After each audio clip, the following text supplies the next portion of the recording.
Line আছে, এই যে দেখেন গ্যাসের লাইন যে বলছি, ঠিক আছে, এই যে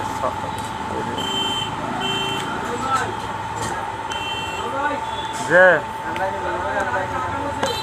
আইতে আছে এই যে লাইনগুলো, এটা হচ্ছে সেলফ কন্ট্যাক্টের লাইন।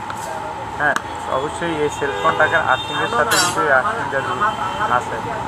এই যে একটা চকলেটি কালার, এই যে এটার সাথে আমি চকলেটি কালার, এগুলা যখন কাজ করেন আপনারা অবশ্যই বুঝবেন এই যে এই লাইনটার সাথেও আছে, ঠিক আছে, এবং এটার সাথেও আর্থিং আছে, মানে প্রত্যেকটার সাথে আর্থিং সংযুক্ত থাকে।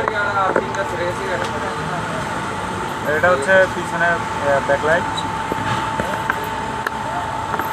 এই যে এই লাইনটা দেখছেন, আমরা কিন্তু অধিকাংশ লোকে আমরা কিন্তু এই লাইনটা ব্যবহার করি। এই লাইনটা কি সে জানেন?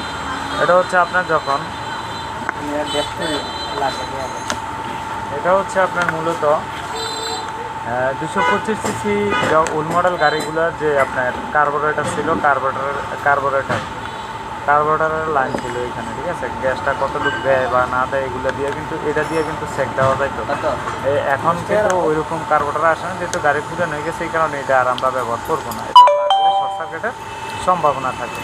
এটা হচ্ছে কিসের পিক আপ কয়েলের, এখান থেকে এখানে আরেকটা লাইন, এটার সাথে পিক আপ কয়েল যুক্ত হয়ে আপনার আরেকটা লাইন আছে, ওইটা দিয়ে সিডিএ থেকে লাইনটা দিয়ে সরাসরি কারেন্টটা থাকে। এটা ওইটা দেখেন, সবসময় মনে রাখবেন গাড়ি কাজ করার সময় আপনারা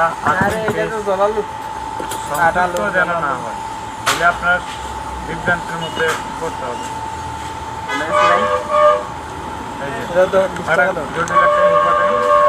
এই যে গ্যাস কন্ট্যাক্টের লাইনগুলো দেখেন, ঠিক আছে, এই যে দুইটা লাইন, এই লাইনগুলো আর ওই যে প্রথমে দুইটা কর্তা গেছে, এটা আর ওইটা কিন্তু অতি প্রয়োজনীয় একটা জিনিস। এখানে আর্থিংয়ে থাকে, ওইটাও সুতাকে যখন এখান থেকে খুলে ফেলবেন তখন। আর এই দুইটারে আমি মনে করি যে একসাথে জুড়ে দেওয়াই ভালো, কারণ অনেক সময় নজেল যখন আমরা টান দিয়ে খুলি আবার ঢুকাইতে মনে থাকে না, তখন কি হয়, গাড়ির কারণ থাকে না। এই দুইটার কারণ, এই দুইটা আর্থিংয়ের কারণ, ঠিক আছে।